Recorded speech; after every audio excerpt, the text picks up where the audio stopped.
پونے 4 سال پہلے اسی جگہ پر 29 فروری 2004 کو تقریر کی تھی.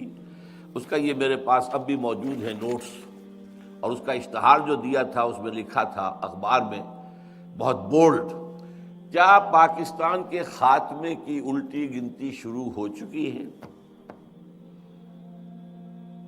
کیا پاکستان کے خاتمے کی الٹی گنتی شروع ہو چکی ہے؟ اور میرا جواب تھا اٹس اے بگ یس.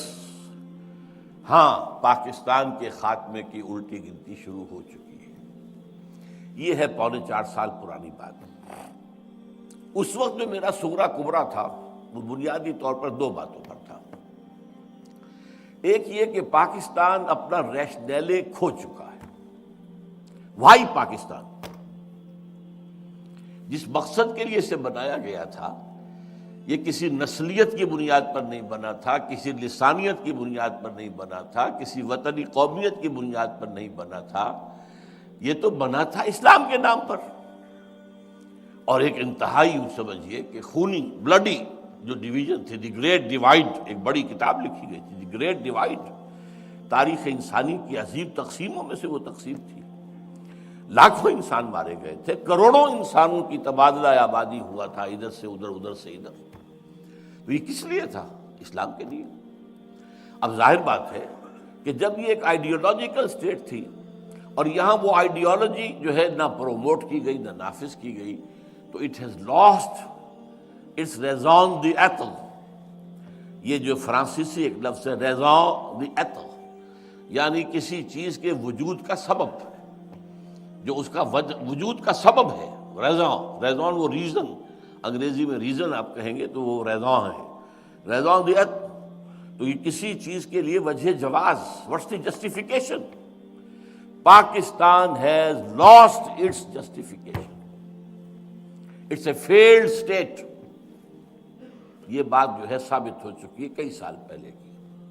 بلکہ میں نوٹ کر کے بھی لایا ہوں ایک شخص کا، ایک بہت بڑا صحافی رابرٹ کیلان، اس نے 20 ستمبر 2000 کو مضمون لکھا تھا پاکستان از اے فیلڈ اسٹیٹ، اور بہت جلد اس کے اندر خانہ جنگی شروع ہوگی اور انارکی پیدا ہوگی، اور پھر یہ ملک ختم ہو کر افغانستان میں مدغم ہو جائے گا. یہ رابرٹ کیلان کا مضمون ہے کہ جو چھپا تھا جنگ کے اندر بھی. تو اس حوالے سے میں نے اس کا صرف آپ کو یاد دہانی کرائی ہے. تو پہلی بات تو یہ کہ پاکستان کا جو ریشنیلے ہے، ریزون دی ایتھل ہے، وہ ختم ہو چکا. اور دوسرا مذہبی اعتبار سے یہ کہ ہم نے اللہ سے جو بدعہدی کی، وعدہ خلافی کی، اس کی زبردست سزا ہمارے اوپر مسلط ہو چکی ہے. اس کی ایک سزا ہے معنوی سزا، وہ فزیکل نہیں ہے، معنوی ہے. وہ کیا ہے؟ نفاق ہمارے دلوں کے اندر پلا دیا گیا ہے. دنیا کی منافق ترین قوم ہے مسلمانان پاکستان، منافق ترین قوم. اس لیے کہ اللہ کا قاعدہ ہے، اللہ نے بیان کیا ہے قرآن میں، جب کوئی قوم اللہ سے کوئی عہد کرتی ہے، اے اللہ اگر ہمیں یہ دے دے گا تو ہم پھر تیرے بڑے نیک بندے بن جائیں گے اور یہ کر دیں گے اور وہ کر دیں گے. اللہ وہ وعدہ پورا کر دیتا ہے تو اس کے بعد وہ وعدہ خلافی کرتی ہے قوم، تو اس کی سزا کیا ہے؟ فَعَاقَبَ فِي قُلُوبِهِمْ نِفَاقًا. ان کے دلوں میں اللہ تعالی نفاق پیدا کر دیتا ہے دنیا کے اندر. یہ معنوی سزا ہے. اس نفاق کی وجہ سے باہمی منافقت ہو گئی، نفاق ہو گیا. اب وہ قوم نہیں رہی، قومیتیں ہو گئی. وہ قوم اب کہاں ہے؟ وہ جو قوم ایک تھی، ایک جھنڈے تلے، مسلم لیگ تلے، وہ قوم اب کہاں ہے؟ ڈھونڈ اب اس کو چراغ رخ زیبا لے کر، اس کا تو کوئی وجود ہی نہیں ہے. قومیتوں میں تحلیل ہو چکی ہے، عصبیتوں میں تقسیم ہو چکی ہے، علاقائیت بھی ہے، نسلیت بھی ہے، لسانیت بھی ہے، اور مذہبی تفرقے بھی ہیں. وہ تو پارا پارا ہو چکی ہے. اس اعتبار سے نفاق باہمی، یہ نفاق کی ایک شکل ہے. نفاق کا دوسرا نتیجہ ہوتا ہے کردار کا دیوالہ نکل جانا، جو حدیث میں آیا ہے. 2 حدیثیں ہیں. منافق کی نشانیاں 3 ہیں، جس میں تینوں ہیں پکا منافق ہے. اور جس میں ایک ہے تو اسی درجے میں منافق ہے۔ جب بولے جھوٹ بولے، جب وعدہ کرے خلاف ورزی کرے، جب امین بنایا جائے تو غبن کرے، خیانت کرے۔ اب یہ یارڈ سٹک لے کر اپنے معاشرے کو آپ ناپ لیجئے، from which ever angle you like, جدھر سے چاہیں اس کا جو سیکشن ہے کاٹ لیجئے اپنی قوم کا۔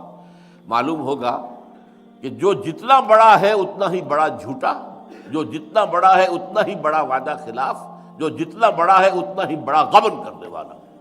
بلینز کے غبن ہوتے ہیں۔ تو کہا جا رہا ہے 90 کھرب روپیہ جو ہے وہ بے نظیر لے گئی، اللہ جانے۔ اب ہم تو یہی سن ہی سکتے اور تو کچھ نہیں کہہ سکتے۔ اس 90 میں سے 1 کھرب اس نے استعمال کیا ہے اپنے اس جو بھی اس نے اپنا کروایا ہے استقبال۔ کہہ رہے ہیں لوگ اللہ جانے واللہ عالم۔ بہرحال سرے ملک جو اس کا محل ہے اس کا انکار وہ نہیں کر سکتی، چاہے پرٹیکولرلی اس کے نام پر نہ ہو، ہے تو صحیح۔ اور سوئٹزرلینڈ کی عدالتیں جو ہیں وہ تو اب بھی اس کا پیچھا کر رہی ہیں، وہ اپنے ان فیصلے کو لے کے کھڑی ہوئی ہے۔ اب ہمارا مدعی بیٹھ جائے تو اور بات ہے، حکومت جو ہے وہ خود بیٹھ جائے جو مدعی تھا، تو ظاہر بات ہے کہ پھر اس کے بعد تو کوئی سوال پیدا نہیں ہوتا مقدمے کے چلنے کا، لیکن وہ عدالت تو کھڑی ہے ابھی۔ تو بہرحال دوسرا جو ہے وہ نفاق باہمی کے بعد یہ جو انسانی اخلاقیات کا جنازہ نکلا ہے اس ملک سے، واقعتاً وہ بھی اسی نفاق کا نتیجہ ہے۔ اور تیسرے یہ کہ سب سے بڑا منافقت کی علامت ہمارا دستور ہے، کہنے کو سارا اسلام اس میں لکھا ہوا ہے، حقیقت میں زیرو ہے۔ تمام اسلامک پروویژنز ان ایفیکٹو ہیں، کوئی ان کی مؤثر ہونے کی شکل نہیں ہے، لکھا ہوا ہے۔ صرف ایک قرارداد مقاصد پر بھی اگر ایک جملے کا اضافہ ہو جائے کہ یہ article it will take precedence over the whole of the constitution, یہ کافی ہے، پورے دستور کو اسلامی بنانے کے لیے کافی ہے۔ لیکن نہیں، ایک آرٹیکل ہے جیسے اور بے شمار آرٹیکلز ہیں، یہ دوسرے آرٹیکلز کے اوپر کوئی حکمران نہیں ہے۔ اور آپ کے جسٹس نسیم حسن صاحب نے یہ فیصلہ دیا تھا چیف جسٹس کی حیثیت سے۔ تو اسی طریقے سے کوئی قانون سازی کتاب و سنت کے منافی نہیں کی جائے گی، اس کو بھی اٹیچ کر دیا گیا کاؤنسل آف اسلامک آئیڈیالوجی سے۔ وہ رپورٹیں دیتی رہے گی، رپورٹوں کے انبار لگ گئے، الماریاں بھر گئی، کوئی ایک رپورٹ بھی آج تک پارلیمنٹ میں پیش نہیں ہوئی، کسی ایک رپورٹ کی بنیاد پر بھی کوئی قانون سازی نہیں ہوئی۔ اور ہمارا وہ جو ایک ڈکٹیٹر آیا تھا اسلام کے نام پر، ضیاء الحق، اس نے فیڈرل شریعت کوڈ بنائی تو اس کو 2 ہتھکڑیاں پہنا دی، 2 بیڑیاں ڈال دی، دستور پاکستان تمہارے دائرے سے خارج، جوڈیشل پروسیجرل لاز تمہارے دائرے سے خارج، مسلم فیملی لاز تمہارے دائرے سے خارج، اور یہ کہ جو فسکل لاز ہیں مالیاتی وہ بھی 10 سال تک خارج۔ رہ کیا گیا؟ فریب، جھوٹ، دھوکہ دینے کے لیے دنیا کو فیڈرل شریعت کوڈ۔ اب روپے کروڑوں خرچ ہو رہے، تنخواہیں ہیں، سب کچھ ہے، یہ سب ایکسرسائز ان فیوٹیلیٹی۔ اس اعتبار سے یہ 2 پہلو ہیں جو میں گنتا رہا ہوں۔ اب تیسرا پھر عذاب اللہ کی طرف سے ایک آیا تھا جو فزیکل عذاب ہے، وہ سن 71 میں آ گیا تھا، ملک 2 لخت ہوا، بدترین شکست ہوئی۔ اور میں ہمیشہ سے کہتا چلا آ رہا ہوں، یہ اچھی طرح نوٹ کر لیجئے کہ جس طریقے سے بنی اسرائیل پر جو تباہی آئی تھی نبوکدنضر کے ہاتھوں، تو اس سے پہلے جو ہے بہت سے اللہ کے نبی جو ہیں انہیں اس کی جو ہے وہ وارن کرتے رہے تھے۔ ان میں سے میں کچھ نام بھی نوٹ کر کے لایا تھا، یشعیاہ، یرمیاہ، حزقیل۔ وہ کہتے تھے کہ لوگوں، اے بنی اسرائیل، درخت کی جڑ پر کلہاڑا رکھا جا چکا ہے، ہوش میں آ جاؤ، توبہ کرو، باز آ جاؤ۔ لیکن کسی کے کان پہ جوں تک نہیں رینگی۔ وہی کام میں کر رہا ہوں، 10-15 سال سے کر رہا ہوں، ہوش میں آؤ، تباہی اور بربادی تمہارے جو ہے دروازے پر کھڑی ہوئی ہے، برباد ہو جاؤ گے۔ یہ محل تو تم نے بنا لیے ہیں ڈیفنس آف سوسائٹی کے، ان میں رہنا تمہیں نصیب ہوگا یا کوئی اور آ کر رہے گا؟ جیسا قرآن مجید میں آیا ہے، وَسَكَنْتُمْ فِي مَسَاكِنِ الَّذِينَ ظَلَمُوا، جب قوم کو برباد کر دی جاتی ہے تو کوئی اور آ کر پھر ان کے گھروں کے اندر جو ہے ڈیرا ڈالتا ہے، رہتا ہے، ان محلوں کے اندر جو ہے رونق افروز ہوتا ہے۔ تو یہ ہوتا ہے، ایک قوم خلاص ہو گئی۔ سمود ختم ہو گئی، اس نے محل بنائے ہوئے تھے تو کوئی اور ہی آ کے اس میں آباد ہوئے نا، پھر تو یہی ہوگا۔ دیکھنا ان بستیوں کو تم کے ویراں ہو گئی اور درخت کی جڑ پر کوڑھاڑا رکھا جا چکا ہے۔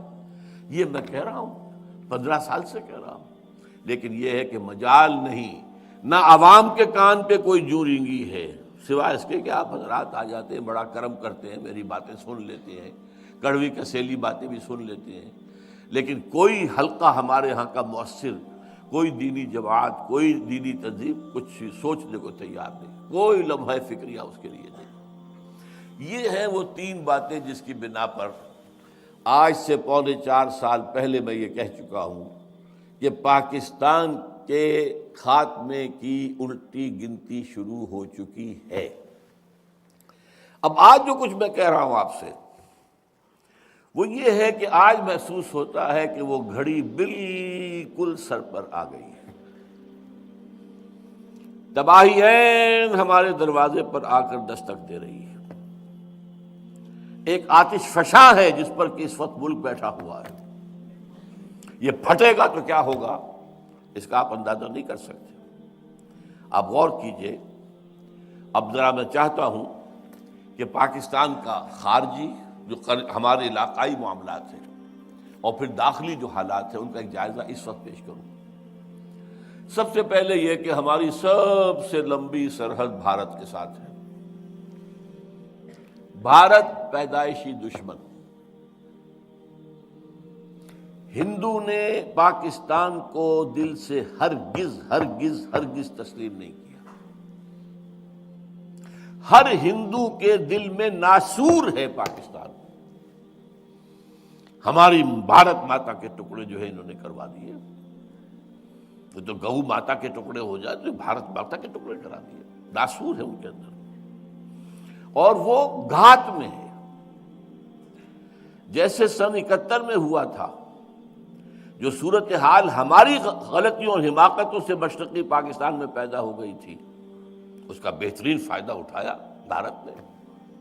اس زمانے میں تو بہرحال اس وقت بھی اپنے شعور کے دور میں تھا زندگی کے۔ سبرامنیم ان کا ایک بہت بڑا وہ جو ہے مشیر تھا سیاسی، اس نے کہا تھا this is the chance of the century, یہ صدی کا موقع ہے، اسے استعمال کرو، مت جانے دو اس کو ہاتھ سے، توڑ دو پاکستان، توڑ دیا۔ تو وہ تو گھات میں ہے، وہ اس گھات میں ہے بلکہ انتظار میں ہے کہ کب یہ پاکستان اپنے اندرونی خلفشار کی وجہ سے خود ہی گرے، اور پھر ہم تو جائیں گے وہاں پر حالات کو سنبھالنے کے لیے۔ ارے بڑی بدامنی ہو گئی ہے، بڑا حالات خراب ہو گئے ہیں، ہم اس ملک کی اس علاقے کی ایک ریجنل سپر پاور ہیں، چھوٹی سی سپر پاور تو ہے، تو ہمارے ذمے ہے کہ وہاں جا کر لوگوں کو جو ہے وہ اس فساد سے، اس خانہ جنگی سے، اس تباہی سے، اس ہلاکت سے، اس بربادی سے نجات دلائیں۔ وہ تو نجات دہندہ کی حیثیت سے آئیں گے۔ اب آپ کو معلوم ہے کہ ہندو، اگرچہ میں آپ سے کہہ چکا ہوں، میں ہندوستان جب 2 سال پہلے رہ کے آیا تھا، کہ اب وہ مذہبی منافرت وہاں اتنی نہیں ہے جتنی پہلے کبھی ہوتی تھی۔ وہ مسلمان کو تو گوارا کرنے کو تیار ہے، پاکستان کو گوارا کرنے کو تیار نہیں۔ مسلمان رہے چلے، پہلے تو خیر ان کے ہاں بہت زور شور تھا کہ ہندوستان کو پاک کرو ان مسلمانوں سے، ملیچ ہیں یہ، ناپاک ہیں یہ، ان ملیچوں سے، ان کے وجود سے ہماری جو پوتر زمین ہے بھارت کی، اس کو پاک کرو۔ اس کے بڑے لمبے چوڑے منصوبے تھے، باقاعدہ کمیشن بھیجے گئے تھے کہ جاؤ اور اسپین میں تحقیقات کر کے آؤ کہ اسپین میں 500 سال پہلے جو مسلمانوں کا خاتمہ کیا گیا تھا، کہ کوئی ایک بچہ تک باقی نہ رہا، وہ کیسے کیا گیا۔